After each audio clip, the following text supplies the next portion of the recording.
Hola, bienvenidos al episodio número 26 de la sexta temporada de Abiertamente, Conversaciones con Yoga al Alma. Hoy estamos con la doctora Karina Contreras, Karina también porque la siento cercana. Nos va a hablar desde su experiencia, desde la última vez que estuvo acá en Abiertamente, hablándonos de su proceso personal, de salir de una etapa de mucha medicación a entender su sanidad mental, su salud, su bienestar desde un lugar súper distinto. Pues resulta que ahora hay un proceso completamente diferente y me gusta lo que hemos hablado porque nos recuerda que estamos vivos, ¿cierto? Que estamos en constante transformación, y cuando uno pretende ser como una ficha y presentarse igualito a la celebración de los 10 años de egresados del colegio, a los 20, a los 50 años, dice uno, pues no ha vivido nada, ¿cierto? Pues guardes en el Museo de Cera de una vez. Entonces su proceso está vivo en ella, lo está trabajando desde la conciencia y desde lo holístico, no solo desde su medicina funcional, y lo aplica en sus pacientes. Me imagino que en las relaciones interpersonales también lo debes aplicar parejo. Y aquí está para compartirnos eso. Por si no se oyeron en el otro episodio, que lo vale todo, les vamos a contar primero quién es Karina Contreras, quién es la doctora Karina. Las dos cosas pueden ser diferentes. Y luego nos vamos a todo este tema tan hermoso que incluye, para quienes están interesados en quedarse por acá hasta el final, hablar sobre el SIBO, que es el sobrecrecimiento bacteriano del intestino delgado, hablar sobre el eneagrama, hablar sobre la menopausia, hablar sobre esa medicina que es más autogestionada y que incluye el bienestar a todo nivel. Entonces empecemos por ti.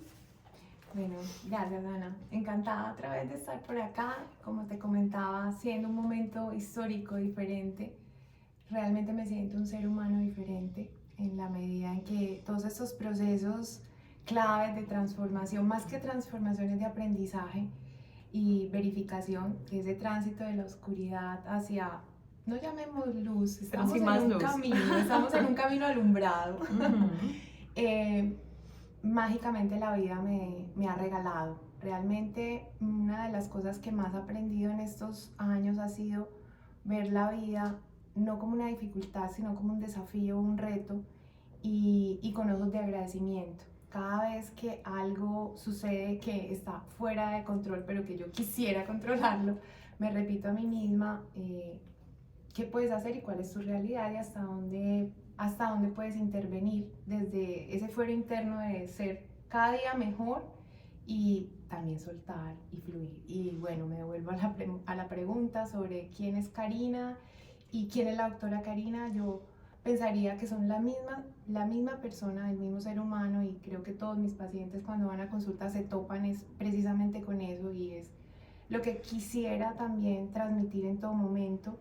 Soy una mujer, mamá, hija, no tengo hermanos en esta vida, pero de sangre, pero tengo muchas amigas, hermanas, pareja, y que viven en un constante aprendizaje. Yo me me autodefino, estoy nerviosa.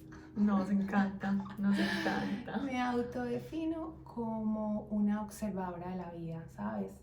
A veces incluso muy profunda. Constantemente estoy observando a los seres humanos que me rodean, me observo mucho a mí misma, también a veces me doy bastante rejo en ese observador, pero recuerdo que también en ese camino puedo ser observadora sin ser juzgadora, porque en la medida también que he entendido que como yo me trato a la afuera, suelto. Es decir, cuando me estoy dando demasiado duro, digo, ¿a quién le estoy dando duro? Ah, ya me di cuenta, no. Entonces, venga, compasión por Cari, y en esa medida, como que algo sucede, algún clic sucede que dejo y me suelto y suelto. Y bueno, eso es lo que soy, lo que me define, lo que quisiera pues como seguir comprendiendo y aprendiendo, Ana. En el episodio pasado hablábamos sobre muchos episodios y muchos años de batallar con la salud mental. ¿Hoy sientes que es un capítulo cerrado o es algo que observas constantemente? Y también me imagino que dentro de tu ejercicio de la medicina funcional llegan muchas personas con problemas de ansiedad y depresión, que son los más clásicos. derivados no siempre del orgánico, a veces son simplemente situaciones de vida, duelos, molestias, crisis, bueno, todo lo que pasa.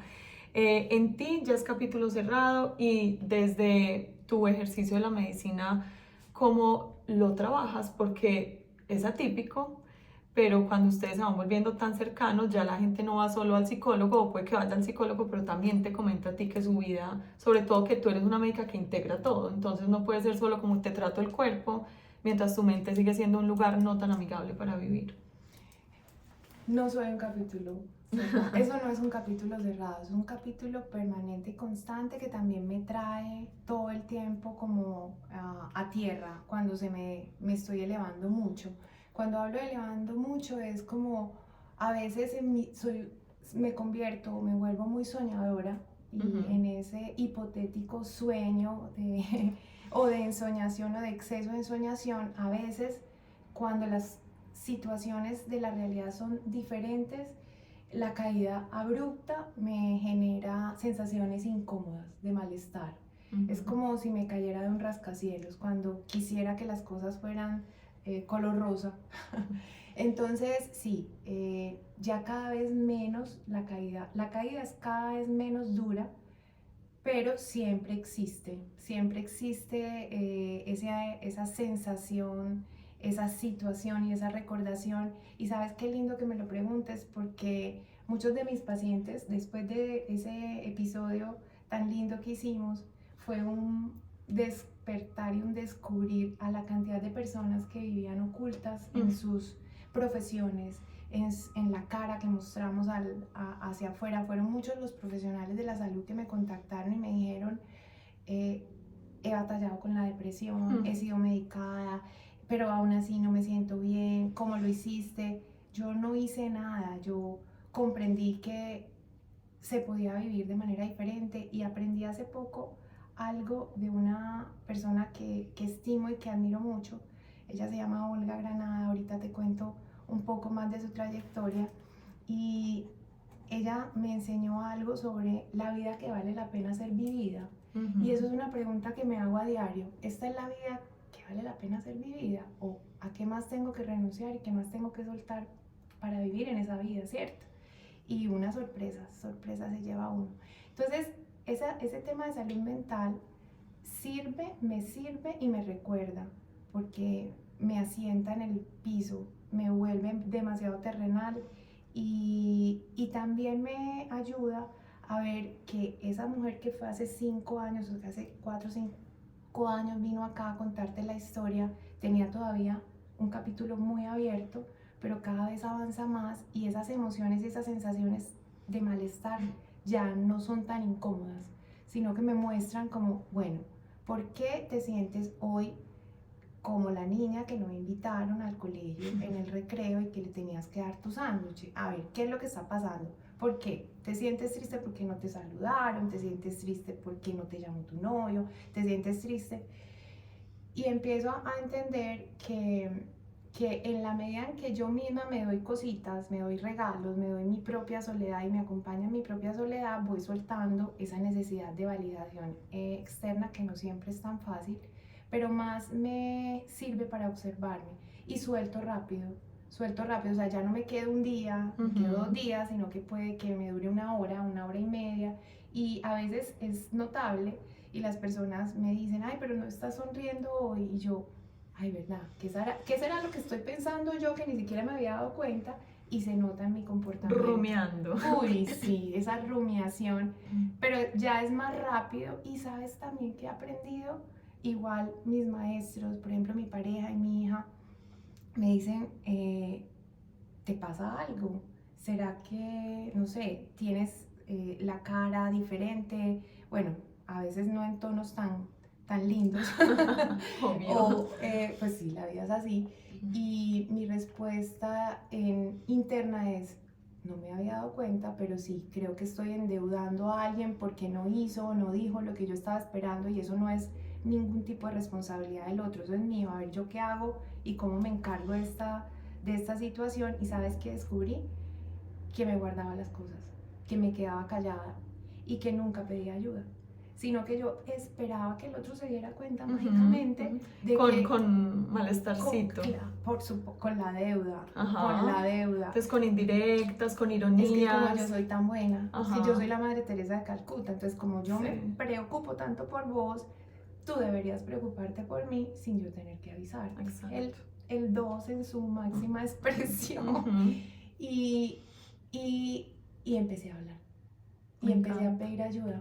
Y, pero me dio duro. Claro. Me dio durísimo. Es la iluminación de la vida del 2, es decir, no puedo con todo. Pucha, yo decía, ¿cómo me enfrento a decirle al otro, pero yo quiero que me escribas temprano, pero yo quisiera que fueras a un taller, pero qué rico que me escucharas, o a mi hija, ven, saquemos un día a la semana a las 2, ¿no? Yo esperaba que fueran se dieran cuenta. Entonces, en esa medida en que entendí que lo que más miedo me daba, que era pedir ayuda y también hablar de mis propias cuitas, empecé a caminar diferente y a sentir diferente, y el otro también, porque cuando tú verbalizas eso que tienes adentro de una manera adecuada, recibes cosas muy lindas afuera. Sí. Esa honestidad radical cambia todas las relaciones, todas. O sea, lo más incómodo de decir es mejor dicho que adivinado. Ay, sí. Porque esa indiferencia, esa ironía, ese chistecito se lee en el otro como personal. Entonces dice, ahora yo qué hice. Eso se vuelve una guerra fría donde no hay sino malos entendidos. Ahí mencionaste algo que es muy loco, y es que yo creo que quienes han tenido un diagnóstico que puede ser un alivio, pero también, bueno, un alivio sí se vuelve una sombrillita bajo la cual tú metes todas tus lluvias, pero también puede ser un reto, porque todo lo que tú mencionabas, yo nunca he estado clínicamente deprimida, supongamos, y a mí me duele igual, y uno dice, ay, todo lo que me he trabajado, claro, es que no lo inviten a uno es horrible, que no cuenten con uno es horrible, que la gente que uno ama y que espera que se acuerde de tu cumpleaños o que vea que tu tristeza es evidente, eso es horrible, y yo creo que es para todo el mundo. Y por adultos que seamos y por importantes que sean los puestos que ocupemos, yo también siento que es el niño interior vivo, queriendo, hey, yo existo, cuenta conmigo, es un deseo de amor y de conexión. Y también en esa teoría de la autosuficiencia de no, es que no necesitamos a nadie, aprende a estar solo, nos olvidamos que es que en soledad la gente se muere. Sí, total. O sea, se muere más fácil una persona por soledad y rechazo que por falta de, no sé, de agua, de alimentos. O sea, un bebé al que nadie acuna y abraza es un bebé que puede, pues, o sea, puede no subir de peso. Total. O sea, se trata por de deprivación y afecto de las muertes súbitas, los orfanatos están llenos de muertes súbitas, claro, por supuesto, el ser humano lo necesita. Entonces yo creo que más desde la humanidad, ¿cierto? Seguramente ahí está, obviamente nuestras tendencias de toda la vida nos llaman la atención y nos dicen, hey, pilas, que por aquí hay un despeñadero al que ya te fuiste, no quieres volver allá porque o sea, ojalá te hayas graduado, y yo y todos de nuestros senderos oscuros. Pero yo creo que nuestra humanidad es la que nos llama a eso, como, ay, busca conexión, a veces a cualquier precio, sí, hasta con cantaleta. Sí, es cierto. Sin embargo, pues compro todo lo que estás diciendo, me parece hermoso. También comprendo cómo me hago correspondiente. O sea, la correspondencia es desde el interior. Cuando mi mente está enfocada en ver lo negativo, la intención se verifica en el afuera. Eso es como cuando uno se levanta con el pie izquierdo, que se le derrama el café, que casi que te chocas, que llegas y llegas tarde, el paciente ya está ahí. Es una cosa. En cambio, cuando la situación es diferente, uno lo llama magia, pero realmente es correspondencia satisfactoria. Mejor dicho, te llevan de regalo flores, te llama un amigo que hace rato que no aparecía, los pacientes todos llegan cumplidos, son hermosos, aunque todos mis pacientes son hermosos, los amo, de verdad se los digo. Pero sí, es esa correspondencia. Entonces, claro, vuelve el observador.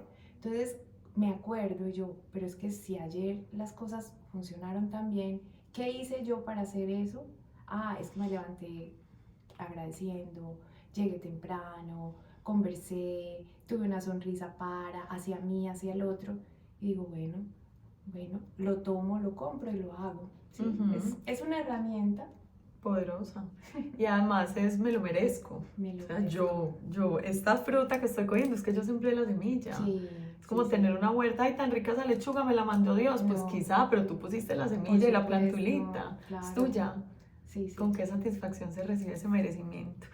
También creo que estás en una etapa muy luminosa porque hiciste el trabajo a tiempo. Sí. Si se te hubiera unido el SIBO, que ya vamos a hablar de esto, con la parte no tan cómoda de la menopausia, con una crisis de salud mental, uno entiende por qué hay gente que no lo logra, Por ¿cierto? supuesto. Porque hay gente que manda todo para la porra y como estamos hablando de menopausia, pues hablemos de mujeres.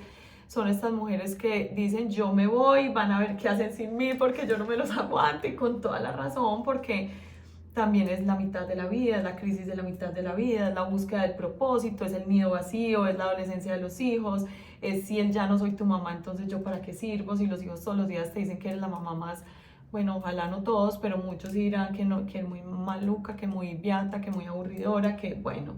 Entonces tú fuiste decantando por etapas. Etapa número 1, salud mental, hablamos de eso en el otro episodio. Y hoy quiero que ahondemos en lo de SIBO y menopausia que te llegaron así como en un 2x1, en un combo. ¿Qué es? ¿Cómo lo identificaste? ¿Y cómo luego lo viste en los pacientes? ¿Y cómo hoy alguien que nos está oyendo puede decir, oh Dios, esta es la historia de mi vida? Ay, sí. Bueno, Anita, ¿cómo llega el SIBO a mi vida? Y para las personas que nos escuchen, es un síntoma, un síndrome que cada vez es más frecuente y yo pensaría que es más o menos el 50 al 60% de mi consulta actualmente. Los médicos funcionales atendemos muchas personas con esto. ¿Qué es? De cero para quien nunca había oído este término. El síndrome de sobrecrecimiento bacteriano del intestino delgado, las siglas en inglés de SIBO, que realmente son varios tipos y ya no solo se llama SIBO. Bueno, es en general, hay bacterias en el intestino delgado que no deberían estar ahí. ¿Y de dónde se vienen? Del colon. Okay. El principal sitio para que las bacterias se ubiquen es el intestino grueso, el colon, ¿cierto? Las diferencias son que el colon mide 25 centímetros y el intestino delgado mide 6 metros, es una cancha de tenis. En el intestino delgado se ejercen las funciones de absorción de nutrientes. Entonces se invierte la colonización, es decir, las bacterias del colon se suben por una causa X, que son diversas, al intestino delgado. Entonces colonizan y donde no deberían estar ejercen una función que se llama la fermentación, que es la producción de gas. Entonces el principal síntoma del SIBO es el gas. Entonces uno diría, qué pendejada, pues me lo tiro, ¿cierto? Pues incómodo pero vivo, como decía mi abuela, mejor pierdo una tripa un amigo que una tripa. Sí. Pero sí y no, simplemente es una sensación permanente de estar incómodo con la comida y con la no comida. Yo tengo pacientes que han llegado, no soy capaz ni siquiera de tomar agua. Entonces, ¿por qué llenura? Porque es una llenura, es una sensación de gas, hay flatulencias, hay eructos, hay dolor, hay incomodidad, hay gastritis, hay reflujo, hay diarrea o hay estreñimiento. Y eso acompañado de muchos otros síntomas, cansancio, fatiga, pérdida de cabello, uñas, insomnio, dolores articulares. Claro, si yo no estoy absorbiendo los nutrientes, hay déficit de vitaminas, claro, y eso produce... O sea, anemia, bueno, anemia. La de B12 también. La vitamina B12 disminuida, la vitamina D, la autoinmunidad, porque hay una intrínseca relación entre el intestino, la alteración que produce el SIBO y la tiroides, porque la tiroides aprovecha todos estos nutrientes para nutrirse y funcionar adecuadamente. Hay una intrínseca relación entre SIBO e hipotiroidismo, o entre SIBO y tiroides de Hashimoto, etc. Una pregunta antes de que sigas, estos síntomas no aparecen para todo el mundo, ni al mismo tiempo, ni con toda la intensidad un martes. No. Okay. De un día para otro. Mira, las estadísticas son las siguientes. Yo creo que muchas de las personas han sufrido o han sido diagnosticadas de síndrome de colon irritable, síndrome de intestino irritable, ¿cierto? Entonces hay que hacerse la pregunta, porque el 60% del síndrome de intestino irritable es un SIBO. Entonces esa es la diferencia. ¿Qué diferencia el SIBO del intestino irritable? Que haya bacterias. Entonces para eso hay un examen especial, etc. Y ya es fácil de conseguir. Es fácil, en Colombia ya lo tenemos, antes lo teníamos que mandar a Estados Unidos y a España, ya es supremamente fácil. medicinas cada vez las están integrando y es una solución que le cambia la vida al ser humano que como yo toda su vida pensó que se iba a quedar sufriendo de intestino irritable porque evidentemente era un diagnóstico clínico, era un diagnóstico que yo aprendí en medicina y yo sabía pero que era tenía que equivocado cursar en con ti. eso. En mí era o fue equivocado porque en un momento eso se convirtió en un SIBO o probablemente era un SIBO de hace muchos años que yo traía desde mi adolescencia, desde mi estudio de medicina, de mi disrupción del ritmo circadiano de los médicos, de los turnos, de mi problema depresivo, etcétera, y que se manifestó hace 2 años larguitos. Con todo su esplendor. Ok, con todo lo que acabas de decir. Con todo. Check, check, check. Bueno, no se me alteró la tiroides, no me generó una autoinmunidad, afortunadamente, pero yo empecé a sentir muchísima incomodidad en mi sistema gastrointestinal. Pero tengo que decir que yo ya me había acostumbrado mucho a ser intolerante a muchos alimentos. Y claro, como médica funcional empecé a aprender y a comprender la importancia de los alimentos sanos y naturales. Pero también tengo que decir, y se lo digo a mis pacientes de manera abierta, y es, fui muy rígida y muy restrictiva. Yo creo que me convertí en una persona que no era chévere invitar, porque es que mi misma familia me decía, Cari, ¿vas a venir de vacaciones? Mi mamá, toda preocupada, qué pecado. ¿Tú qué vas a comer? ¿Y qué te compro? Y yo decía, es de verdad que yo me he convertido en este ser humano que no me quiere, no quiero ser así. Yo le cuento a unos amigos que yo llegué un diciembre, Ana, que nadie me invitó a comer buñuelo. ¿Puedes creerlo? Yo decía, a mí me daban ganas de llorar y yo decía, a todo el mundo lo invitan a las novenas, a mí, ¿por qué no me invitan?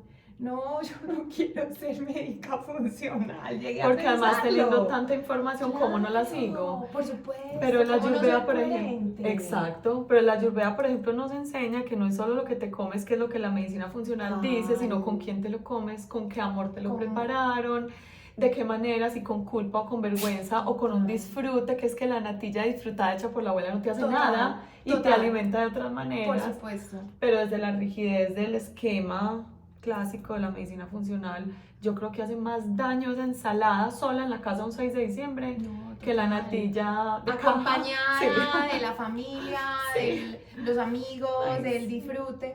De verdad, yo me acuerdo que mi papá estaba vivo, me decía, ¿qué dieta estás haciendo ahora? ¿La hindú, la alemana? Y yo me sentía como, en un principio yo orgullosa de mí misma y después, no sé si la palabra exista, pero desorgullosa. Yo estaba ahí también y esa rigidez cansa y enferma y duele. No, y te aísla, te aísla. Y ofende a los demás porque los hace sentir como muy básicos para contar contigo, tan ilustrada. Total, no, te digo que el SIBO llegó a enseñarme tantas cosas, pero la principal fue la flexibilidad. Ay, qué lindo. La flexibilidad, el permiso que mi cuerpo también necesitaba y me adelanto un poco porque obviamente en este camino, en la medicina basada en la evidencia, hablan de tenés que descartar muchas cosas, tenés que descartar una celiaquía, tenés que descartar una enfermedad autoinmune, una gastritis autoinmune, una enfermedad de Crohn, un montón de cosas, me dice de todo, pues porque evidentemente en el camino de la ciencia, cuando tú descartas, se te quita un poco el miedo, pero yo tuve noches oscuras donde yo me acostaba pensando, creo que me voy a morir, además perdí peso y como médica funcional, pues ¿cómo iba a decir que yo no me mejoraba? ¿Cómo le parece? Exacto. O sea, doble vergüenza. Doble vergüenza, o sea, pero a ver, vos no lo sabés. Y no lo sabía. Pues, y lo comprendí, lo aprendí, y como te decía, en la medida en que empecé a verificar que hablar y pedir ayuda era válido, pues también empecé en ese camino de, listo, no lo sé, lo comprendo, lo estudio, lo verifico, y resulta que un montón de mis compañeros también tenían. Y también habían sido, habían transitado este caminar y bueno. Pero entonces llegaste al diagnóstico y dijiste, ay, por fin sé. Eso. Fue un alivio, sin embargo, de ahí a la cura o a la reversión de los síntomas me demoré mucho. A mi hija también le dio, entonces éramos dos. Mira, hasta el agua, te lo juro, yo investigué hasta el agua y yo decía, ¿será el agua? ¿Será esto? Bueno, Y como te mencionaba, casi que todas estas situaciones han llegado a mi vida para yo aprenderlas y poderlas compartir, porque en la medida en que comprendo qué le está pasando al otro, porque obviamente se alteran las emociones, porque como te mencionaba, no hay una absorción suficiente de nutrientes, por lo tanto hay situaciones de desequilibrios hormonales, sí, pero además en el colon, que es donde deberían estar las bacterias que no están, es donde hay una principal producción de mensajeros cerebrales, que son los que nos producen bienestar. Entonces es un círculo vicioso y no virtuoso, porque en el desespero, en la incomodidad, se te disminuye más la producción de serotonina y de otras endorfinas y puedes entrar en una depresión. Entonces, claro, la ansiedad, la irritabilidad eran producto de toda esta situación orgánica. Y en la medida en que fuimos mejorando, tanto mi hija y yo, que también la sufrió, obviamente la estabilidad mental también volvió. Y claro, cuando un paciente se sienta enfrente mío con esa mirada de ansiedad, como si viniera del ostracismo, es una cosa impresionante porque son desesperados y me decían, doctora, ¿sí me entiende? Y yo me pongo la mano en el corazón y le digo, la entiendo, lo entiendo, sé lo que está pasando, sé lo incómodo, que probablemente el otro que no ha pasado por ahí no entiende que esta situación de incomodidad, de gases, de sensación de dolor, de intolerancias alimentarias, genera que tú tengas miedo a comer. Que ahorita me decías que hay gente que llega a algo muy grave y es que no quiere salir de su casa. No salen de la casa porque pues, a ver, estamos en una sociedad donde a veces no es tan fácil conseguir alimentos, ¿cierto? Alimentos, y salir a compartir más toda esta situación hace que se les aumente el estrés por elegir cualquier tipo de comida. Además, como ya tengo la mente alterada, entonces todo te cae mal, te cae mal desde la intención. En ese descubrir de la curva de sanación, tengo que devolverme y de manera determinada entender que, por ejemplo, mi SIBO, la causa fue psicoemocional nuevamente. Estaba pasando por una situación familiar difícil, cursó con una deficiencia o una disminución del sistema inmune que me llevó a padecer una sinusitis, una gripa terrible, me llevó a tomar antibióticos y eso, una cosa más la otra, me llevó a presentar todo esto. Y en la medida evidente que entendí que el estrés y las emociones pueden ser, por lo menos en mi caso, la principal causa de SIBO en mi consulta, obviamente ya no solamente pienso en el antibiótico. No, pues. Mira, Ana, casi que yo creo que todos los pacientes que han pasado por mi consulta, a todos les he recomendado lo primero, terapia. Ay, qué rico. Terapia, porque es que yo puedo caminar con los antibióticos, yo puedo caminar con las enzimas pancreáticas, con las enzimas digestivas, con el mejoramiento de la permeabilidad intestinal, que es todo lo que uno hace para recobrar este ecosistema, y con los probióticos y con todo lo demás, pero sigo teniendo la misma situación, los mismos pensamientos, las mismas conductas, no cambio el hábito mental. ¿Qué fue lo que lo produjo en primer lugar? Exacto, esa persona no se va a mejorar, no se va a mejorar, o va a volver, o va a tener periodos cortos y otra vez va a volver a padecerlo. Yo les digo algo muchas veces porque cuando se sientan y me buscan hoy, hace 2 años era diferente, yo les mandaba antibióticos, probióticos, todo lo que decían los protocolos. Hoy me siento y les digo, ¿saben cuándo se sana su SIBO? Cuando puedan comer de todo. Con tranquilidad. Cuando puedan comer de todo, porque obviamente los protocolos médicos hablan de dietas restrictivas, pero también dicen por poco tiempo. Entonces, realmente la vida se trata de que valga la pena ser vivida, y una vida en restricción no vale la pena. No, es que socialmente es un acabose. De verdad que uno puede estar pensando en la invitación del viernes desde el lunes, ¿qué voy a llevar? ¿Llevo lonchera? ¿Será que le digo a la dueña de la casa que mejor me haga una ensaladita? ¿O será que le digo que yo ya comí, me tomo solo el vinito? ¡Qué pereza! Además que comer es un acto social. O sea, bautizo es comida, un matrimonio es comida, una primera comunión, todo es comer. Veámonos un rato, reunámonos y nos comemos una picadita. O sea, vivir en sociedad es estar alrededor del alimento. Entonces sí, sanarse es poder comer de todo. Poder Me comer parece de lindo. todo, salir de la restricción y vivir en elección. Evidentemente en los primeros caminos hay que hacer, Claro. hay que evitar alimentos y siempre les digo, alimentos que son saludables, porque estas bacterias probablemente no son malas, sino que están mal ubicadas. Entonces, claro, si yo les sigo dando, no sé, mira, pueden ser intolerantes a los champiñones, al aguacate, a los espárragos. Me dicen, pero si yo como saludable, yo, pero las estás alimentando. Entonces hay que quitarlas y rapidito empezar a flexibilizar para volverlas a poner. En 3, 4 semanas, pues yo tengo pacientes que llevan 4 o 5 años comiendo pollo, arroz y papa. Sí, entonces esa dieta de 3 semanas con todo el amor. Con todo el Porque amor, ya están hasta acá. claro, ¿no? Y además, no, yo a esos los pongo a comer de todo de una vez, porque es que si los sigo, a ver, ¿qué es lo que sucede cuando yo solo como arroz, papa y Dices eso porque esas 3 cosas no dan... Porque son los... No alborotan los síntomas. No alborotan los síntomas. Entonces, claro, y se los digo. Y ellos por ensayo de error llegaron a eso. Llegaron a eso. Wow. Llegaron a eso, pero entonces al llegar a la restricción, lo que haces es que esos bichitos que son los responsables ya no tienen riqueza y diversidad. ¿Qué es eso? Es como si tú tuvieras un país lleno de todas las profesiones. Arquitectos, médicos, plomeros, o sea, ¿quién no es necesario para construir? Entonces, claro, cuando tú solo tienes estas herramientas, solo tienes un plomero, tienes un médico y tienes el presidente. ¿Y qué haces sin todo lo demás? El país se acaba. Entonces, restringes tanto esos bichos que desestructuras la arquitectura de tu organismo. Entonces, en la medida en que vos tengas de todas las profesiones, alimentándolas de todos los colores, vos vas a tener más una arquitectura más grande, más robusta, y tu equilibrio y tu salud va a ser mucho mejor. Pero ubicados donde tienen que estar. Por supuesto, por supuesto.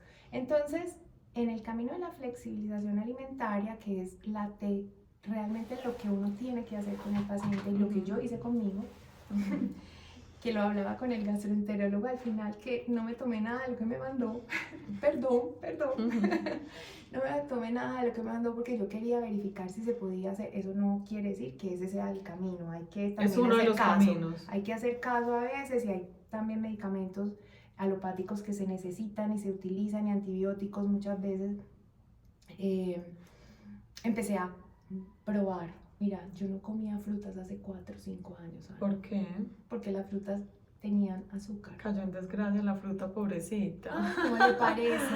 No comía fruta, no comía cereales. ¿Y tu preocupación era engordarte o porque sabías que tu cuerpo podía vivir en otro? Okay. Sí, por el tema de la glucosa y porque yo genéticamente tengo una predisposición hacia la obesidad y hacia el síndrome metabólico, entonces yo evitaba mucho los carbohidratos de la Tenías demasiada información. No, demasiada, tenía demasiada información, entonces esas rigidez de no involucrar otro tipo de alimentos me llevaron a tener solamente al presidente, al médico y al plomero. Claro, ¿cierto? no, pues no, ni el plomero, al rey, porque no tenía sino los mejores, entre comillas. Exacto. Pues, y mal ubicados. Además. Y mal ubicados.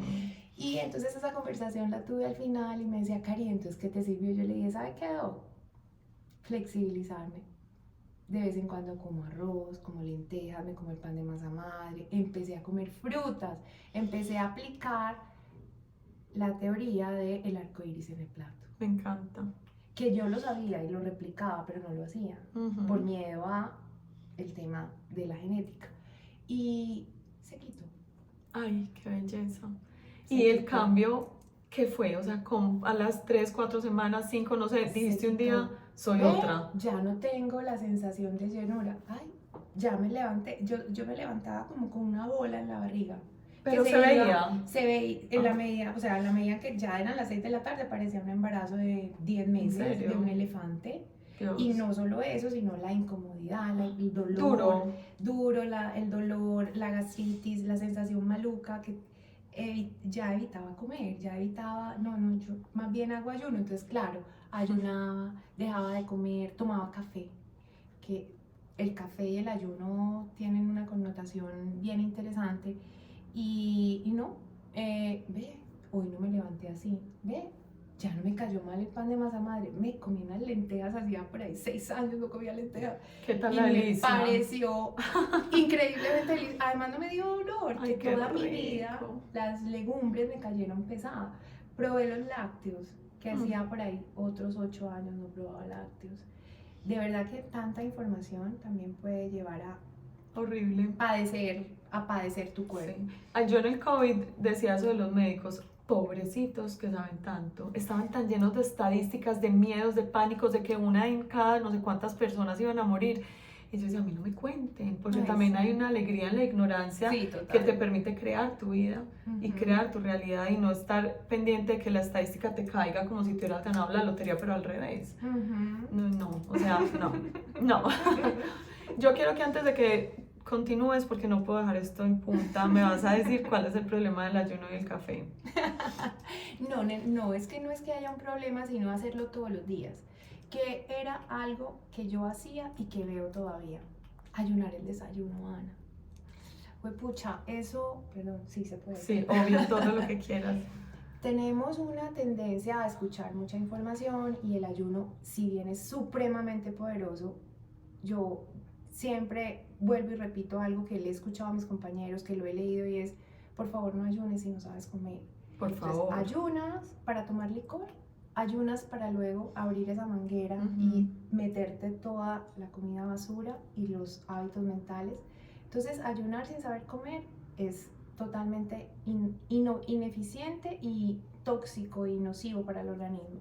Y si le metes un estimulante de la glándula suprarrenal, que ahorita vamos a hablar un poquito de calma en el alma, pues evidentemente esa información en ese intestino que está reseteando, que está tratando de cuidar tu organismo, no es bien recibida por estas bacterias o por esta situación y estimulan situaciones en la vesícula biliar y en el páncreas que no son tan chéveres, entonces empeoran los síntomas. Y menos si es todos los días, Y porque todos los también días. está diseñado para hacer una cosa intermitente. Y todos los días, y si es el único alimento que le Ujú. das, entonces el ayuno de por sí, en general, lo que hace, además de muchas otras cosas, es producir cuerpos cetónicos que son de manera, son muy eficientes en tu cerebro, entran y pasan al cerebro y producen una energía increíble, por eso las personas sienten tanta optimización en su energía.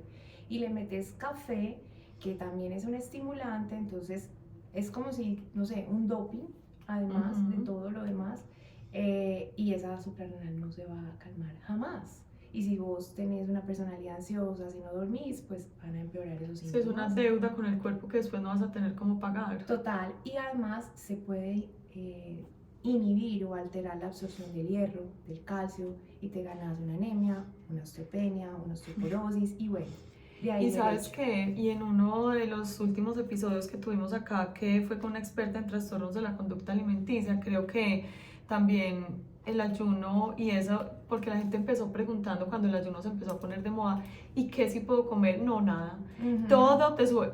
El café. Y el Ujú. café resultó que era un llenador, porque hay gente que Claro. para no ir su cuerpo se mete un termo de café y se Sí. vuelve en tu anestesiante de un impulso físico, orgánico de tu cuerpo diciéndote, hey, me das comida, no es un café. Como Ujú. cuando dicen, llénate con un vaso de agua, vení. No, o sea, Sí. qué consejo tan anoréxico, de verdad. O sea, y no lo digo de una manera despectiva, No, lo sí. digo de una manera de, tu cuerpo te está diciendo, nútreme, es como un hijo Total. alzándole a unos brazos, cárgame, no Sí, vaya a abrazar un peluche. ignorándolo, total. Exacto. Sí, ignoramos el instinto de supervivencia que el Mm. cuerpo nos manda todo el tiempo en alerta y evidentemente la aguanta, pero llega un momento en que te dice, sabes que no más, voy a empezar a fallarte duro para que te des cuenta de que no Así ese es el es. camino. Entonces, no, el mensaje no es, el café yo lo amo. Sin embargo, yo también defiendo detox de café unas 2 o 3 veces Sí. al año porque producen otras sensaciones que pueden equilibrar el cuerpo hacia el bienestar. Yo con el café siempre pregunto es el para qué. ¿El Hay para gente qué? que para poder vivir, y ahí digo yo, no, amigo, Ay, sí, no, cuestiónate. exacto. Es que sin eso no puedo trabajar por la tarde. No, ¿qué le metiste al almuerzo? Pero hay una alumna que me decía, no nos van a dar café en el retiro. Y yo, ¿pero por qué?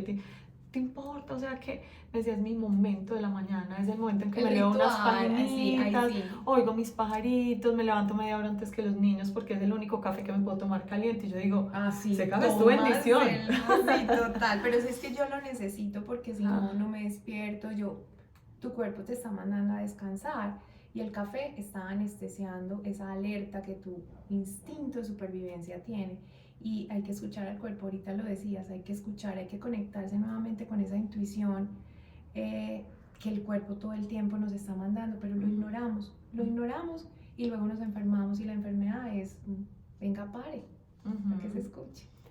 Después de esto, porque la vida es hermosa y como dices tu correspondiente, te empezaron a llegar pacientes con SIBO, montones. Me hablabas de que se dice que hay una estadística de 3 millones de personas en Colombia que lo pueden tener y además no todo el mundo sabe, No, la mayoría no saben. Sí. Y empezaste a mejorar calidad de vida de personas que iban ya casi que sin esperanza, ¿cierto? Sí, pues realmente no soy yo, es la información, yo, pues la pones al soy servicio. un canal para compartirlo y como te mencionaba, es que yo lo padecí, yo lo viví, yo lo sentí y yo les comparto lo que he aprendido en los libros, pero también lo que he aprendido en este cuerpito, porque no todo lo que decían en lo que yo había estudiado se puede practicar y hay veces que hay un paciente que no puede pagar el examen, que los protocolos dicen haga el examen siempre para que mire cuántas partes por millón tiene para verificar cuánto tiempo dura el tratamiento. Hay personas que no pueden pagar el examen y hay que hacer el tratamiento, Ana, y hay que mandar antibióticos y hay que, o sea, la vida lo lleva a uno a la mejor manera de aprender es el paciente es el libro, es la mejor geografía donde tú te ubicas. Es que los libros pueden con todo, pero la vida real... La vida real es otra, la vida real alimenta eso que tú leíste y corrobora o controvierte. Y dices, no, así no es asá. Y hay veces que incluso sin ningún tipo de terapia de suplementación y solo con la terapia psicológica, el paciente se alivia. Ay, qué lindo. Sí, porque de pronto la tarea era la que a ti te pusieron, por otro lado era flexibilícese. Sí, y ya, total, sí. Qué lindo. Entonces, cerrado este capítulo, dijiste, recreo, y llegó la menopausia. Muy bien. ¿Cómo fue la entrada triunfal de la señora? Ay, bueno, entonces resulta que estamos en Semana Santa del año pasado, creo, y me acosté a dormir y me levantó el calor a las 3 de la mañana. ¿Qué calor? Descríbelo. Es una sensación como si te estuvieras quemando por dentro. Y estaba en Bogotá, estaba haciendo mucho frío y sabes que es lo más particular que la gente que está a tu alrededor siente, como si tú fueras un radiador. Ok, es que yo vi un video de una señora que le salía vapor por la cabeza. Tal cual, sí. Tal cual. Pero no era un chiste, o sea, era real, ella estaba en un lugar frío, eso que le salía vaporcito. Tal cual, fue increíble. ¿Podemos saber tu edad? 49, tengo 49 años. El año pasado, eso tiene mucho que ver con genética, antecedentes familiares, todo lo que hemos transgredido este cuerpito, vuelvo y lo menciono. Por cosas de la vida, yo toda la vida también tuve problemas hormonales con relación a la estructura uterina y en mi familia también, casi todas las mujeres. Yo tenía un problema que se llama la dismenorrea, que es el dolor del ciclo menstrual, y la causa era una endometriosis severa con una adenomiosis, que es como que el útero es como un alien, ¿sí? No funciona sino para hacerte doler. Eso tiene pues muchas causas. ¿Y tienes tu útero todavía? No. Okay. Y como esa información me llegó antes de ser médica funcional, hice todo lo que la medicina me puso a disposición y en algún momento, hace algunos 5 o 6 años, llegó, ya no podía con el dolor, no podía con la vida, no podía con el tema y me histerectomicé. Pero entonces la ignorancia es por qué menopausia no llegó antes y si no te reemplazos hormonales solo cuando ya los ovarios dejan de funcionar. Exacto, sí. La menopausia, según la medicina basada en la evidencia, es 1 año sin menstruar con sintomatología pues adicional. Un año. 1 año, exacto. Pero ya hay otro tipo de estudios que dicen que no necesariamente tiene que ser 1 año.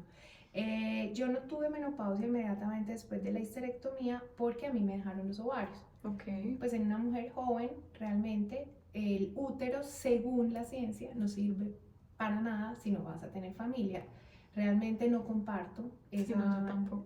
yo te he escuchado el tema del llamado al útero, de callar el útero, y yo pienso que es una manera de transgredir el cuerpo terriblemente. Pues yo en este momento obviamente siento que fue necesario por el camino de aprendizaje. Sin embargo, si hubiera tenido otra información, tal vez, el hubiera no existe, no hubiera tenido que histerectomizarme. Pero en su momento te dio alivio a los Claro, dolores. por supuesto, Y dijiste dejé que sangrar, dicha. No. se me quitó el dolor de manera temporal. Pero ya comprendo que muchas consecuencias o muchas adiciones, sobre todo a nivel intestinal, a nivel lumbar, a nivel de dolores, persistían, claro, porque yo no había hecho nada para aliviar la causa que me llevó a que me extrajeran el útero. El cuerpo es una hermosura. El cuerpo es perfecto, y esa estructura hace parte del ser femenino, Ana. ¿Y qué pude haber hecho yo? Muchas cosas que ya comprendo y comparto. Y, por ejemplo, la planificación familiar, o sea, el exagerado uso y abuso de los anovulatorios generan que existan problemas posteriores, no solamente que te lleven a ser histerectomizada, probablemente no, pero sí a padecer la menopausia. Definitivamente sí es verificable.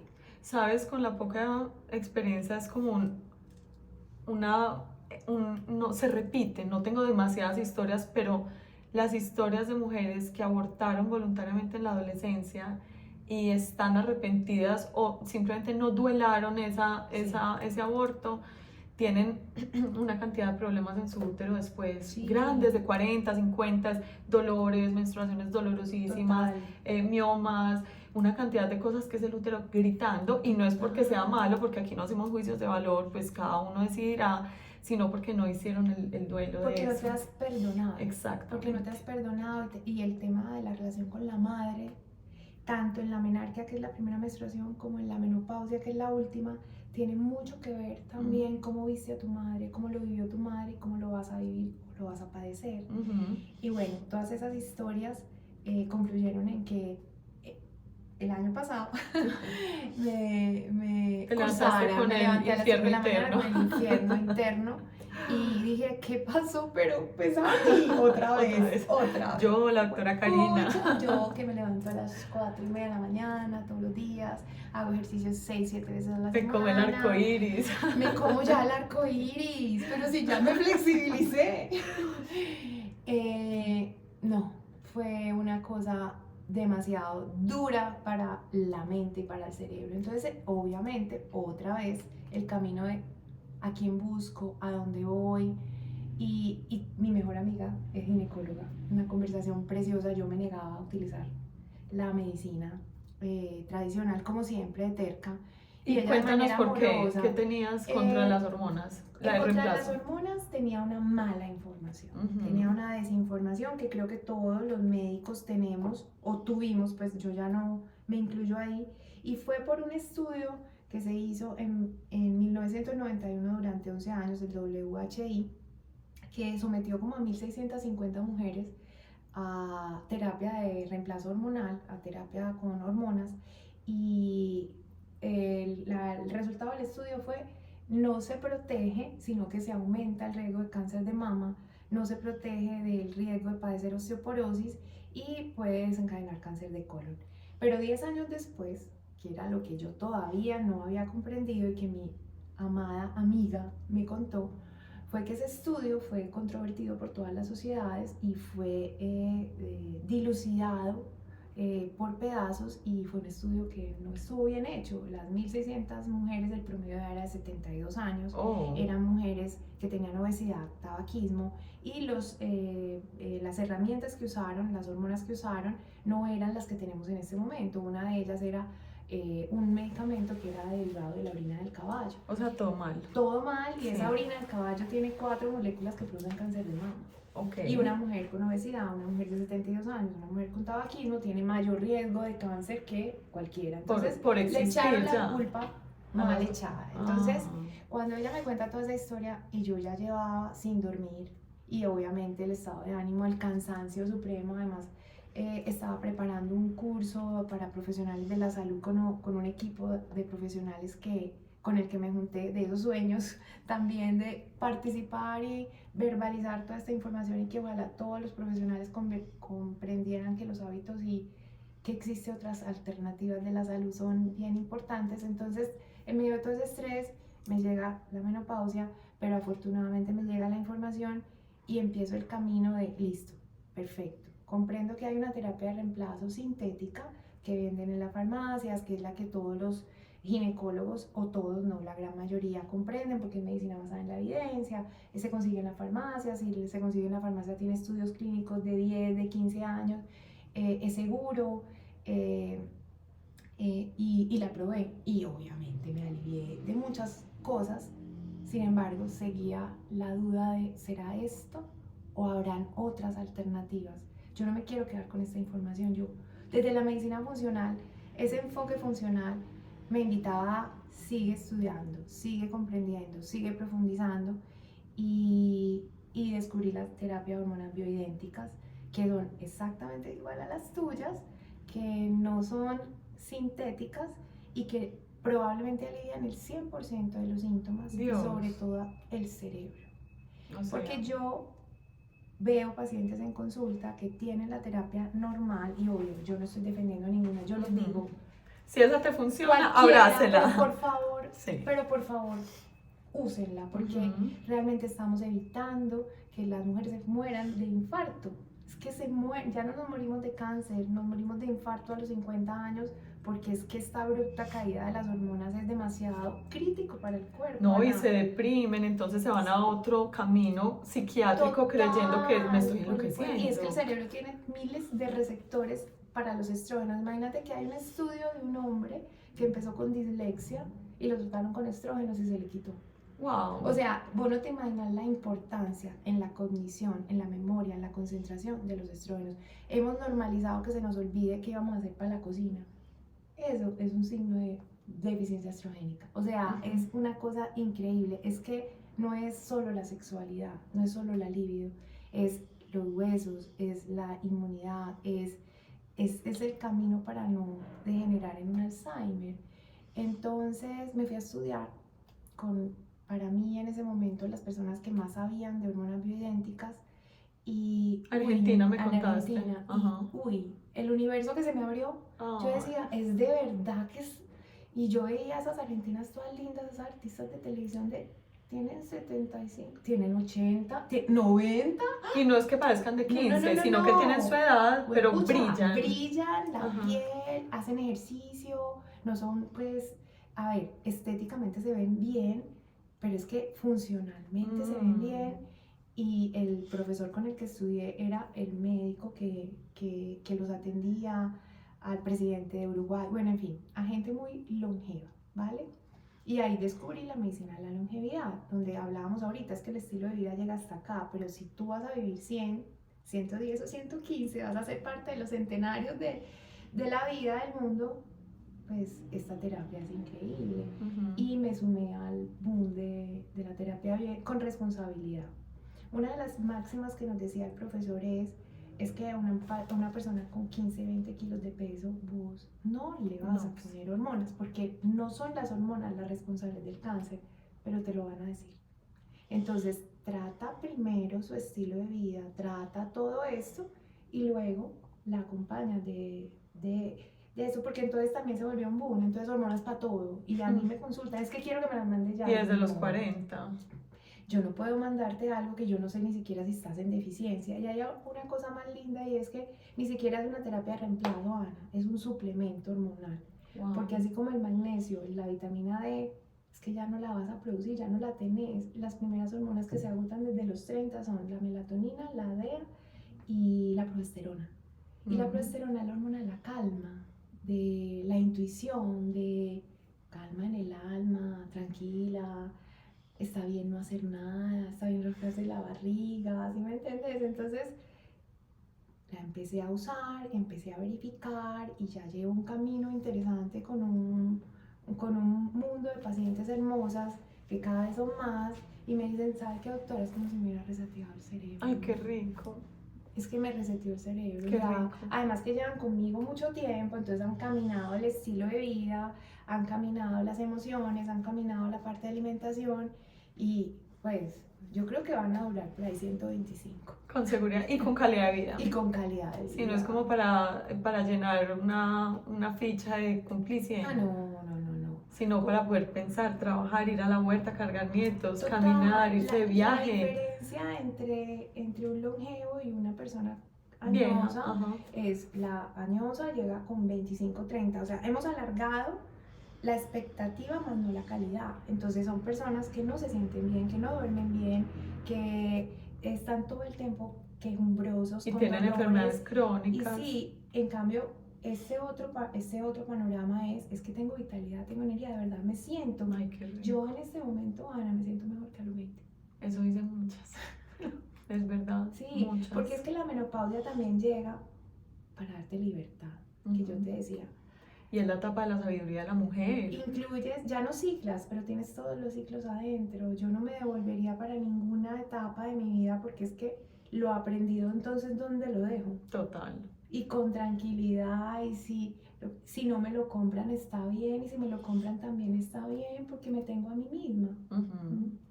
Es una etapa que se teme mucho porque también se va uno más a la casa, pero no es una casa de pobrecita Karina, ya que no la invitan, supongamos, sino de que tu casa es tu parche, es tu ritual, es tu libro, es tu vino, o sea... Sí, incluso me puedo hacer el buñuelo. Exacto. Sí, o sea, de verdad que yo digo, ¿en qué momento? Ah, no, sí, claro, es que vino con toda esta etapa hermosa. Yo, pues, estamos aquí en Medellín. Y una de las cosas que las mujeres me comparten es el miedo, ¿cierto? A ser obsolescentes o a perder vigencia y a envejecer. ¿En el trabajo o con la pareja o con quién? Con todo, con todo. O sea, va a pasar de moda. Un miedo a envejecer, es que yo no quiero ser vieja, es que yo no me quiero engordar, es que... Y pues mi conversación inicial es, hay que calmar esta suprarrenal. Inicialmente hay que calmar la suprarrenal, o si no, no lo conseguimos. Hay que calmar el alma, si es que no vamos a tener 20, es que ya no vamos a ser mamás, es que hay muchas cosas que ya no fueron, pero hay un montón que sí pueden ser. Y unas nuevas que no conocemos y que también dan emoción. Por supuesto. Porque es que crecer da mucha emoción, pero envejecer no. Pues ¿quién dice, ay no, a la hora de tener 80? Nadie. Claro, pero o sea, vamos si tú a llegar. Dices, qué rico 80, siendo activa, siendo vital, teniendo energía.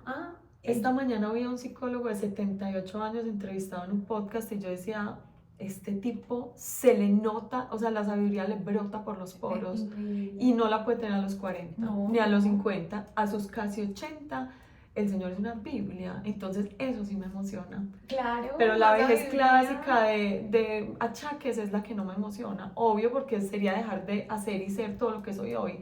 Viaje, no, Bali, no, pues la rodilla. Pero si me dicen que yo puedo estar en Bali cargada de sabiduría, con relaciones satisfactorias, con hijos que así no vivamos bajo el mismo techo, me admiran y van a mí a un consejo, eso sí me para los pelitos. En un taller que el año pasado tuve la oportunidad de dictar, yo les preguntaba, ¿cuántos años quieres vivir? A cada uno de los participantes y me decían 65, 70. Yo, ¿por qué? Porque es que a esa edad mi abuela empezó a perder las facultades, no sé qué, o sea, tenemos un histórico colectivo de la edad va a denotar la enfermedad, porque eso es el envejecimiento, el acercamiento del periodo de enfermedad a la etapa actual, pero yo tengo pacientes de 20 envejecidos. Absolutamente. Independientemente de la edad. Y amargados y rígidos, lo mismo que hablabas ahora de la rigidez, o sea, hoy tienes la flexibilidad de una de 20. Sí, total. O sea, una mente como la de 20 que le decían, vamos para Cartagena y para acá y se iba. Claro, y cuando yo les hablaba de qué es realmente la longevidad y que la medicina que estamos trabajando es esa de tener calidad y vitalidad independientemente de la etapa etaria en la que estás, es que no es pañal, no es silla de ruedas, no es diálisis, es subir la montaña, es seguir trotando si te No, gusta. club de jardinería, club de cerámica, club de cocina, Y sin club de fertilidad, lectura, y además. sin hijos, o sea, vivir la sexualidad con plenitud. Me decían, ay, es que eso se puede. Y yo, claro que se puede. Vamos a trabajar por eso. Que se puede. Entonces, bueno, entonces ahora sí quiero vivir 100 años. Claro. Sí, entonces la menopausia ha sido liberadora, ha sido magnífica, ha sido maravillosa y realmente pienso que debería ser menos tabú, más conversación, porque en la medida en que nosotras que tenemos tanto poder femenino comuniquemos, las que vienen detrás van a dejar de temer y van a soltar un montón de ataduras y amarres que en este momento las tienen enfermas por la multitarea, porque además tengo que ser la mamá perfecta, la hija perfecta, la esposa perfecta, la profesional perfecta. Todo antes de los 30. Sí, total. Y además también es contarles una historia que se vive por etapas, que de los 20 a los 30 puedes ponerle el foco a tu carrera, a los 30 a los 40 a la maternidad, de los 40 a los 50 puedes empezar a ser emprendedora, porque es que de verdad ese miedo a la vejez nos hace querer vivir muy rápido. Sí. Y todo al mismo tiempo y no hay necesidad, porque no pues qué rico ser solo mamá y quizá un poco empresaria, pero no, uno no puede ser el 100 de todo eso al tiempo sin sacrificar su bienestar mental, pues imposible. Total. Qué belleza. Sí, es una enseñanza importante. Ahora que mencionabas que el estudio se hizo en mujeres de 70 o de esa, pues en esa década, una mujer que nunca se medicó, pues se puso reemplazo hormonal y ya tiene 70, ya no tiene síntomas, dice estoy súper, ¿podría empezar a esa edad? Sí, obviamente si tiene un estilo de vida, incluso, por ejemplo, nos hemos dado cuenta del tema del daño en el vaso sanguíneo, se llama daño endotelial, que puede producir el riesgo cardiovascular elevado de mujeres que hacen ejercicio, de mujeres que se cuidan, de 70 años es la misma deficiencia hormonal. Si bien no es igual, no es la misma protección. ¿Por qué? Porque no está lo acumulado. Porque no se ha acumulado la prevención. Por eso, por ejemplo, una mujer con menopausia temprana, desde los 38 a 40 años, es obligatorio poner la terapia. En este momento es opcional para los terapeutas, pero en ese momento el protocolo dice es obligatorio por los años, por la prevención. Ya han pasado muchas situaciones de deterioro a nivel microcelular, de ADN genético, que llevan a que no sea comparable. Si bien dentro de los profesores con los que yo estudié, que son pues como las referencias son los que más saben de estrógenos y de testosterona que están en Estados Unidos, ellos mencionan que sí hay una posibilidad de detener el proceso progresivo de deterioro, sobre todo por ejemplo en osteoporosis o en el riesgo cardiovascular. Hay un porcentaje pequeño un porcentaje de moderada protección frente al riesgo. Y o sea, es mejor que nada. Es mejor que nada. Es mejor que otras inclusiones, otros medicamentos que pueden generar consecuencias. ¿Y cómo determinas quién sí y quién no? Bueno, de manera responsable. Ahí sí te digo que con mediciones biológicas, ahí sí no se lo pongo a alguien, primero que no conozca, segundo que no tenga unos adecuados estilos de vida, por ejemplo una persona que fume, una persona con una obesidad, no es un proceso de indicación, una persona con antecedentes familiares de cáncer de mama o de endometrio, es mejor no, es contemporizar con otras estrategias. Y hay unas mediciones biológicas, exámenes de sangre que se hacen de manera muy específica, muy especializada, y con esos exámenes se determina incluso el nivel de, no, por eso no se consiguen en farmacia en este momento, es decir, no es que te vayas a tomar el anticonceptivo, no, aquí es esta proporción de estrógenos, esta proporción de progesterona, esta proporción de DEA, esta proporción de testosterona, a qué horas, cuál es el medio, unas son orales, otras son en crema, otras son vaginales, etc. Entonces, sí, se hace como una fórmula magistral para cada una y uno, porque también tengo pacientes masculinos, porque es que esto es un tema es que para todos los seres vivos, todos empezamos a declinar la producción hormonal y muchos de estos síntomas de fatiga, de cansancio, de deterioro cognitivo se deben a eso. Maravilloso. ¿Qué medicina te ves haciendo en los próximos 10, 15, 20 años? Si te emociona trabajar los próximos 20 hasta más años. Claro. y obvio recibiendo, porque esto está vivo, como hablábamos ahora de las relaciones vivas que están mutando, probablemente en 10 años la conversación sea otra. Total, además pero otros médicos, hoy tengo una información que no tenía. No, pues en la facultad de medicina no te reconocería la persona que estudió medicina hoy. No, total. Pero ¿qué medicina te ves haciendo? ¿Qué te gustaría, a qué pedacitos de lo que ejerces hoy te gustaría subirle el volumen y a cuáles sueñas con empezar a bajarle un poco? Bueno, Benita, sí, lo tengo claro en este momento y es porque estoy haciendo esa construcción, ese sueño, y es seguir trabajando en la medicina de la longevidad, que eso suena muy, pero me veo en el campo, me veo en el campo compartiendo, disfrutando de la etapa de mi vida que me lleve en este proceso de longevidad más adelante. Ya el próximo año cumplo 50, enseñando a los lugareños y a las personas que quieran conocer que la ruralidad hace parte de la longevidad. Uf, eso. Impresionante. Es que la calidad de vida que hay en el campo, en el cultivo. Calma. Ay, es que una de las cosas que me trajo la menopausia fue aprender a renunciar y a no ir a 1000. Mira, ya ni siquiera me levanto a las 4:30 de la mañana, lo hago una vez a la semana. Está bien. Sí, ya me doy más tiempo. Estoy en ese proceso de soltar, de dejar de validarme afuera y de saber que también la sabiduría puede llegar en esos momentos de luz, cuando troto o cuando estoy con mi pareja o cuando salimos, no sé, a mirar la naturaleza. No necesariamente tengo que estar haciendo cursos, diplomados, en fin. Y el campo me da. He conocido el campo del año pasado a esta fecha y me he convencido porque allá duermo 10, 12 horas seguidas. Ay, qué o sea, rico. El campo tiene una magia, tiene una calma. Además, yo soy convencida de que estos bichos van a tener una preponderancia en la medicina increíble. Cuente cuáles bichos, porque no todo el mundo la está mirando. Los bichos gastrointestinales que antes conocíamos como la flora bacteriana, ya sabemos que es flora y fauna, entonces ya no se llama flora sino microbiota. Entonces pienso que en el campo y la ruralidad la microbiota se expande, se enriquece, se diversifica, y me veo haciendo eso, Ana. Me veo trabajando y comunicando ese contacto natural. Y le podemos decir a la vida que no te tiene que coger de conejillo de indias. Ay, sí, por favor, Que por ya. favor, sí, yo creo que bueno, y si es así, que sea moderado. Que me dé cuenta a tiempo. Sí, total, así es, así es. Cuéntanos dónde pueden encontrarte, si te gusta solo consulta presencial o te gusta la telemedicina.